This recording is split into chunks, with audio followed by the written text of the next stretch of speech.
One গুণিত three গুণিতে two গুণিত three গুণিত এ কমন গেছে।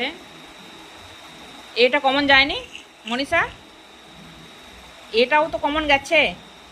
3 আর এ কমন যায়নি? এও এখানে বাইরে একটা এ আসবে। 3a, এখানে 3a যদি নিয়ে নিলাম, এখানেও 3a নিয়ে নিলাম, কি পড়ে রইলো এখানে দেখো 1a মানে এ পড়ে রইলো, শুধু 1a মানে শুধু এ পড়ে রইলো। আর এখানে কি পড়ে রইলো 2 গুণিত 2 মানে 4 পড়ে রইলো।